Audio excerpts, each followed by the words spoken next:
wife, Baby Lou, and our two daughters. Their names are Vida and Rika. Vida also took up her studies in Ateneo, finished BS Management Information Systems.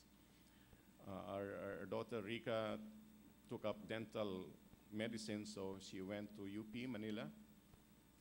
Both of them also grew up in the community of Couples for Christ. My wife and I have been in CFC for the past 23 years, since 1986. And our daughters went through Youth for Christ and then Singles for Christ, and again, and as I said, well, yeah, and one of them, Rika, together with her husband John, has transitioned to be CFC, or Couples for Christ. So part of my story to you is the story also of CFC. Said also mentioned a little bit about that. Let me amplify it a little bit. Couples for Christ is a Catholic family renewal movement that started in 1981 in Manila, here in the Philippines, by a charismatic community called Ang Ligaya ng Panginoon. And the Ang Ligaya ng Panginoon established CFC for the purpose of strengthening marriages and family life. Now, since it began 29 years ago, CFC has spread throughout all the provinces in the Philippines. I don't know what's the latest count, maybe 80, 81.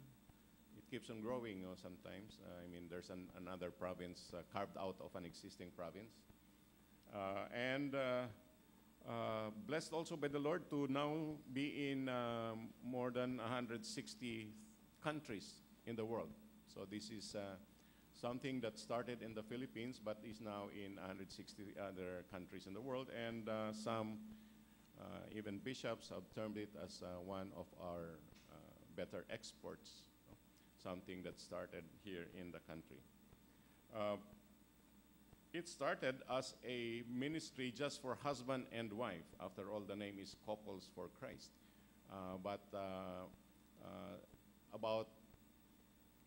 After about 12 years or so, we established programs for the entire family. So we have the Kids for Christ for the kids, and the Youth for Christ for the youth, and Singles for Christ for the singles. Very logical, I think. And then also we have a ministry called Handmaids of the Lord for the widows, for the separated women, and also for single women who are more senior in their years and may not be easily classified as singles for Christ.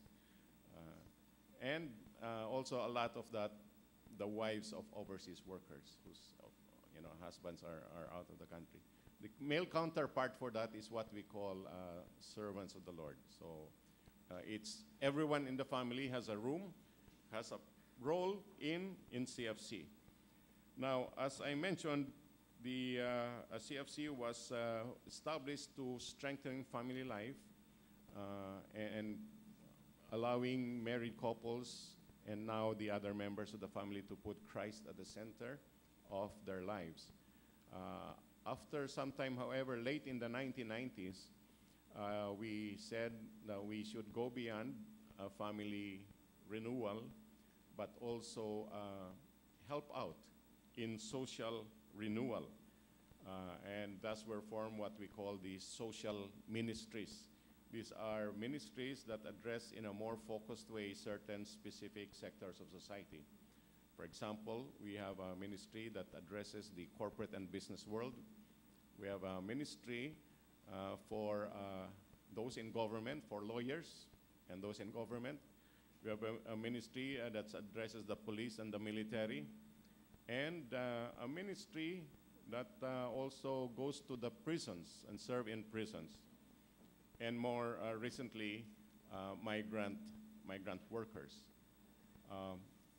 Then many other programs were established in education, in health, livelihood, pro-life, the environment, and social communications. So, friends, ladies and gentlemen, the whole mission and vision of CFC covers really this holistic aspect of our life, both as individuals, as family, and now as society. And it was only a matter of time, of course, when CFC gave birth to Gawad Kalinga, the most widely known community development program of CFC. And GK became the focus and convergence of CFC's work with the poor. I am privileged to have been there from the very start.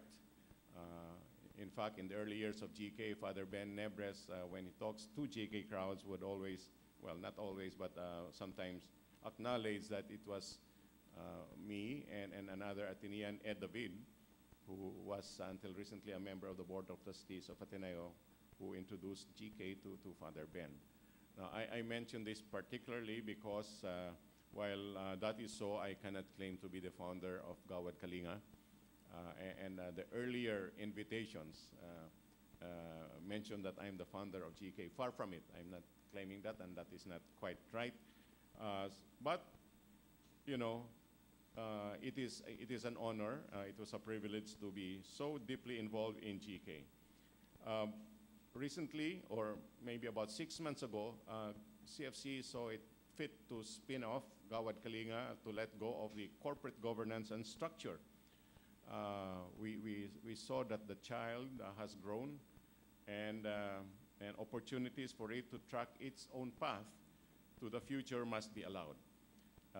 However, while CFC let go of the governance and the corporate structure, we did not let go of the work itself.